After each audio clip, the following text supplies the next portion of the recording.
is with Pallavi Ahluwalia from Ahluwalia Law Offices. If you have any legal question in mind, this would be the time to reach her. The number in the studio is 972-235-5555. And if you want to reach her beyond the show, you do need to take an appointment with the front desk manager. The number is 972-361-0606. Ahluwalialaw.com is their website, or you can conveniently log on to yourdclawyer.com to find out more about Pallavi and her entire team. With that, once again, would like to welcome Pallavi on the airwaves of Anisha Radio, and thank you for staying back. Yeah, Meetu, am I on? Yes, you are. Okay, I am on. Okay. Thank you so much, Meetu, again. Look forward to answering questions. I can see the calls coming in, and we'll start taking them again. Just wanted to quickly bring everybody an update about the STEM OPT extension rule and the latest news that pertains to that. Take the STEM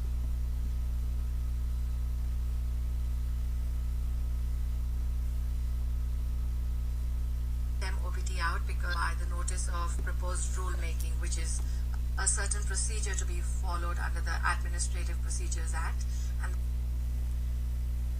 that wasn't followed, and now that it has been followed, and that would make it effective or will provide the benefit to a lot of students that are now going to get the STEM OPT for 24 months.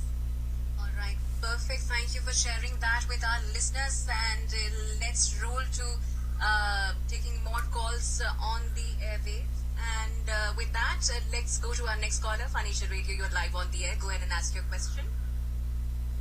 मैं US citizen हूँ. मैंने अपनी daughter और उसके husband का apply किया था 2010 में. अभी उनके घर एक बच्चा है. उसके लिए बच्चे के लिए कुछ करना चाहिए. So आप US सिटीजन हैं, तो आपने फैमिली बेस्ड थर्ड कैटेगरी में अपनी डॉटर का अप्लाई किया हुआ है, आप ये बोल रहे हैं, और अभी they have a child. So अभी वो कैटेगरी जो है for India और South Asian countries is July 1st of 2004. So जब नेशनल वीजा सेंटर का प्रोसेस शुरू होगा, उस टाइम पे आप अपडेट देंगे और उस टाइम पे उनसे फी बिल्स रिक्वेस्ट करेंगे. ठीक है, उस टाइम पे वो अपडेट आप दे सकते हैं. अब आपके पास इनफ टाइम ये भी है कि आप एक और चीज कर सकते हैं. You can do an action on an approved application which is an I-824. Okay, and that would bring any updates to an already approved case, and that's one way that you could add that on. But now since you can see that अभी इसको 11 साल और बचे हैं इस application को, so by the time आपकी daughter आ सके इस कैटेगरी के अंदर, तो अगर कोई और अपडेट्स हो, maybe you want to do it a few years prior to the date getting current, because processing time I-824 का is about, I'd say, under a year. Okay, thank you. All the best. Thank you so much for your call. 972-235-5555 number in the studio. Going to our next caller. Do want you to please turn off your radio and then ask your question. Hello? Yes, go ahead and ask your question, and please turn off the radio before you do that. Okay, I think we lost her call. Anyways, give us a call back, 972-235-5555. Moving on to our next caller, Anisha Radio, you're live on the air. Go ahead and ask your question. Anisha Radio, you're live on the air. Go ahead and ask your question, please. Anisha Radio. All right, moving on to our next caller, Anisha Radio, you're live on the air. Go ahead and ask your question. Hi, my name is Teja. Thank you for taking my call.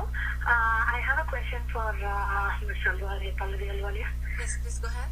I'm listening. Hi, I have applied for adjustment of status to my husband's employment, and I got an RFE in May, and I've submitted my RFE. It was just a medical record, so I did the test and sent it to them, but it's been almost 7-8 months. I didn't get any response after that. Okay, so one thing to always explore in that case would be, is that category still current? Was your husband an EB3 or EB2? EB2 category. It was current and he got his green card. We both got at the same time the RFE, and we sent it, but he got his green card, but mine I didn't get anything. Okay, so again a quick question. What was his priority date? 2004, July 7th. Okay, so it's still pending for you. So this seems more like the officer is not attending to it because that category, even in the month of November and December, is current because EB2 for India is June of 2007. That's the final action dates. So I would, if it's been more than 60 days since you had submitted your response, it's okay for you to do an inquiry. So just, again, if you don't get a response in 60 more days, then do another one. So that kind of creates a little bit of a push to the officer who is reviewing your case, and that way that would get it to their attention. The first thing to look at would be the priority date, which I can look and see that still remains current. And the second thing would be to see... Actually, while I get my RFE, I was asked by the USCIS because initially my husband's company did with one attorney and then they moved to a different attorney. But somehow the second attorney did not include me. I'm not sure what's wrong in that part. But they asked me for G20, like the attorney needs to represent you. Is that what it is, the application G20, if I'm not wrong? Yeah, it's G28. It's called the G28, and that is the attorney representation form. Yes, for the second attorney to receive updates about your case from the USCIS, they will have to send the G28 because without that they can't even inquire. So they can't even make an inquiry till their G28 is inputted into your file. Only the first attorney can call and ask about your case. Okay. If I don't submit the G28, they will not do the case? No. That just means that the second attorney will not get any updates and cannot do anything to do any checks on your behalf with the USCIS. But that's what happened. Actually, I didn't submit. I said I represent myself. I sent a cover letter saying I represent myself for this case, and I sent the RFE. But after that, I didn't get any response. I kept calling them. The USCIS, they said they created one service request, and then they said I need to wait for another 60 days, and I again created another one. But I didn't get any other response from them. Is there any way I can talk to or take the pass or something where I can go meet the attorney, like the officer? Will that help? Yes, you could definitely do that. You can go to InfoPass and that'll create one more push because as long as your date remains current and your RFE was sent out to the required address and was mailed out within the time that it was due, then somebody should be looking at your case and approving it. Also, there's a little bit of a concern that a lot of the visa numbers have been used, and that's the rumor, and that's the reason the EB2 for India has retrogressed and rolled back from 2009 to 2007. But if you say your priority date is 2004, that does make you eligible to get your green card. It may still be a number game, so wait for another month. And if the visa bulletin moves up a little bit, maybe there are more numbers available, and that's what they use to give you a green card. So you want me to wait till a month and then get an info pass and go visit them? Or? Well, if your 60 days are getting over now, you can go ahead and go to InfoPass even right now. If they give you I submitted in June 17th. I received in May 12th and submitted in June 17th. They received that. That's what I checked it online.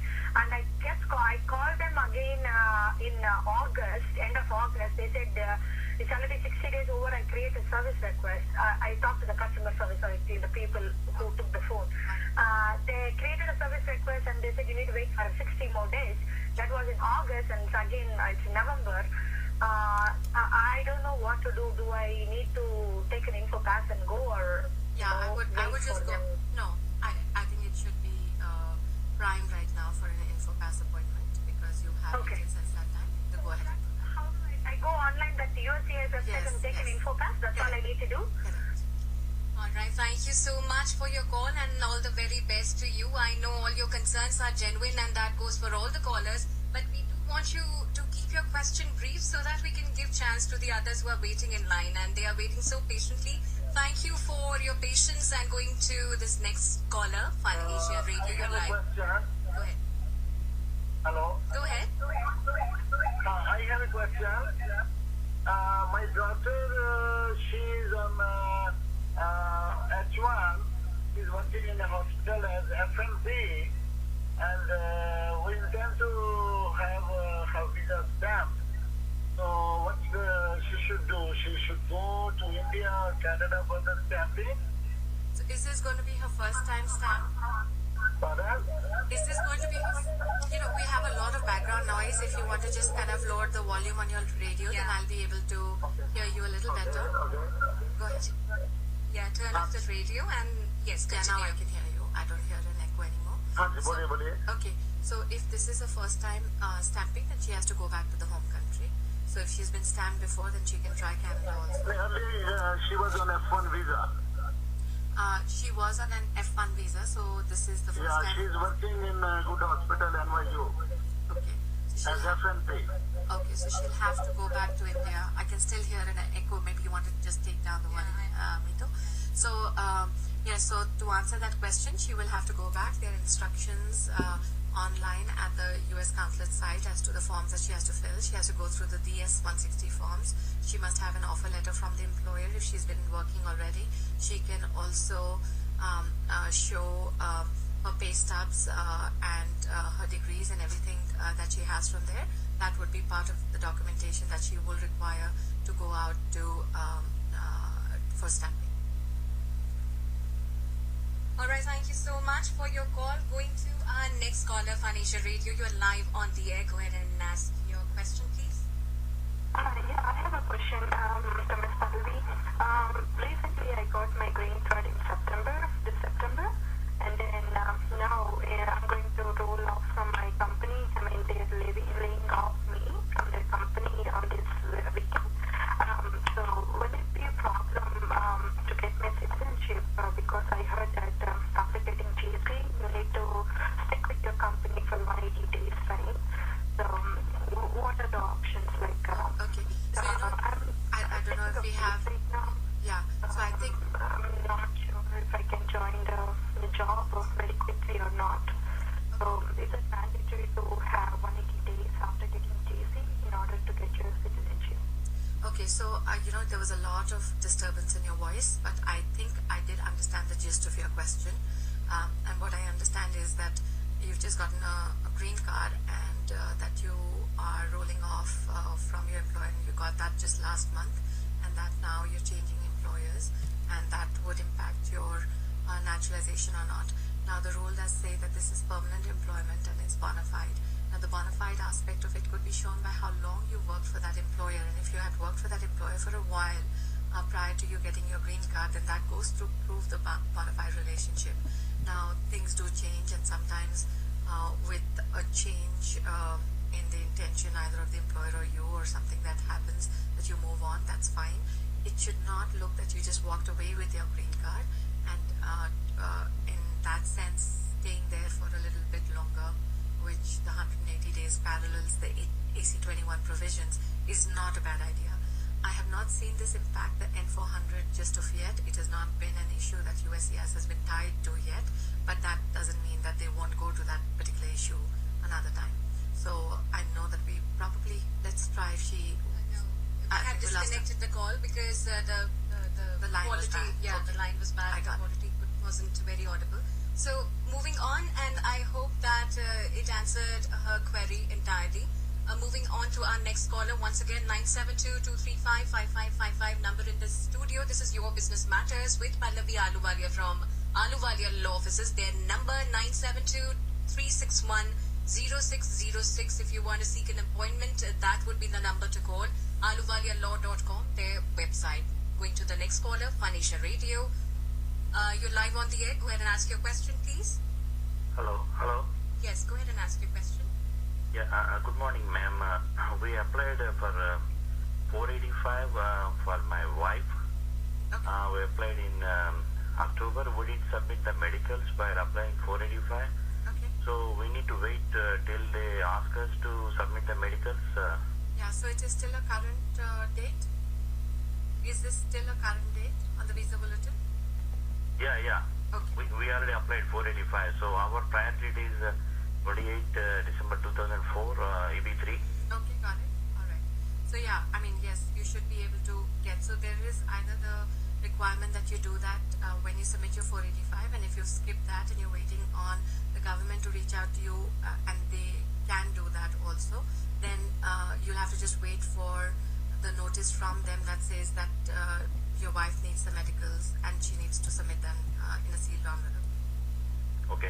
Usually, they told us they're going to call us for the biometrics. How long it will take after receiving the application, ma'am, for calling for biometrics? Yeah, so fingerprinting, biometrics, about 6 weeks from the time that you file, usually. Okay. And after biometrics, how long it will take for her to get the EAD and pay, the travel document, ma'am? So about 90 days, within 90 days of a submission of the EAD, the 765, is when by statute the government has to adjudicate it unless there is a request for evidence from them, which would reset that date. Okay, 90 days from the application received date. Correct. Okay. So biometrics, they can ask for within 6 weeks. Yes, it's about that time. Okay, we can submit the medicals. We can do before asking they ask, or we can wait for them to ask for the medical. Yes, do not send anything without them asking because they will do everything with the SKU number. Okay, so which means that if you were to send anything out, it's going to get lost and will not get into your wife's file. Oh, okay. Thank you, ma'am. Otherwise, Thank you for your call. Going to our next caller, Fanisha Radio, you're live on the air. Go ahead and ask your question, please. Yes, hello. I sent my application for naturalization around 2 weeks ago. I haven't heard anything yet. What is the wait time usually that they withdraw the fee amount from the account and send in for biometrics? And, yeah, you should get. how long does each step take? Yeah, so within about 3 to 4 weeks of submission, you should get a receipt notice. And the fee amount should be withdrawn within a few days of your submission. So you just want to make sure that it did get to the same place or it had no errors and it's not being rerouted back to you at this point. So I would check your application if for 2 weeks your fee amount has not been deducted from your account. That would be a little concerning. However, assuming that all is well, then you would have the receipt notice within about 3 to 4 weeks, and then the biometrics should come within about 6 weeks. After your background check is done, then that's when an appointment for an interview comes to you, and that's when you have to attend it. The whole process currently takes about 6 to 8 months. Withdrawn, how can I check the status on it, like if it's coming back to me or You can't. it's aired out? Yeah, you can't. You will not be able to check that because there is no receipt, nothing that is created, and because of that, there is no ability to check that. You just have to wait. Okay, thank you. Thank you for your call. Moving on, 972-235-5555 number in the studio. Going to our next caller, Fanisha Radio. You're live on the air. Go ahead and ask your question. Hello? Yes, go ahead and ask your question, please. Fanisha Radio, you're live on the air. Go ahead and ask your question, please. Yes, my question is, I filed I-485 in 2004. I got married with a U.S. citizen. And after 3 months, they called for the interview. And we went to the interview, and they said, like, everything is okay, but my biometrics report, like, background check, it hasn't come yet, so I have to wait. Then might be they can call for the second interview. And I said, okay. And meantime, like, me and my wife, it didn't work out, and we just separated, we divorced. Oh, wow, okay. And after 6 months, they sent me a second interview. But I did not go there because my wife was not with me. Right, sure. So I did not show up in the interview or anything. But after 3 months, I checked my status, like what's going on and what the status and everything. So I found out, like, they just closed my file. Sure. And there is no deportation or anything. Sure. So my question is, like, I came in the country without inspection, but I filed I-245 back 2001.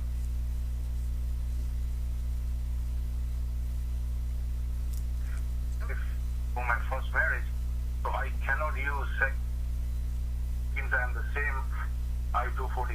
I have to go back to my country, and my wife is going to be sponsoring me. Is that right, or? Okay, so was the 245I approved or denied the first time that you filed it? It obviously was First denied. time they denied because, I'm not denied. What happened to it? To the 245I? I married with U.S. citizen. No. So I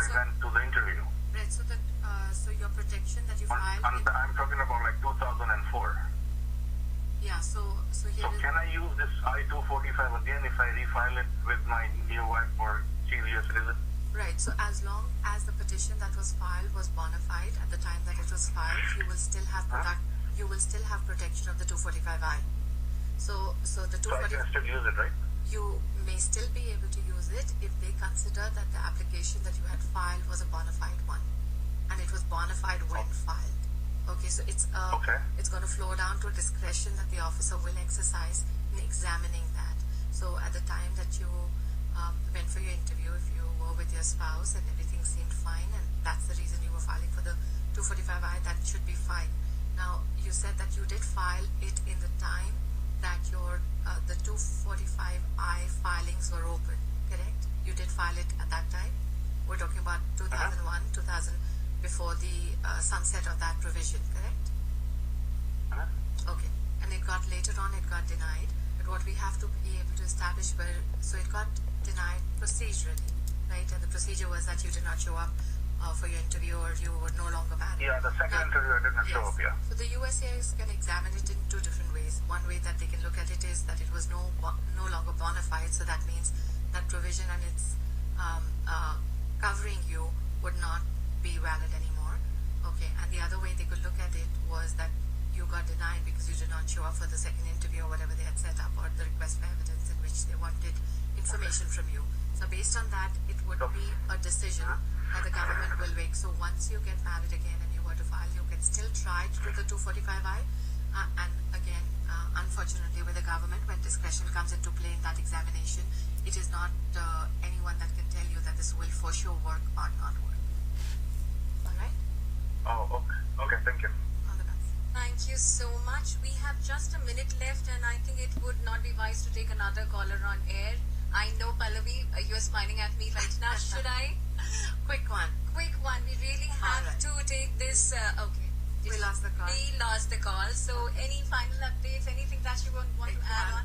No more than everybody to be tied into that STEM OPT that we had announced. And I think we want to kind of also deal with some L1 kind of questions next time around. I think that's an area that we're dealing with a whole lot at the firm, and want to see if we have some calls or some tidbits from people that are having their L1s adjudicated and what the trends are with them. So next time maybe that's should be our conversation. But again, Metu, thank you so much for hosting me well, as always, and I look forward to being back.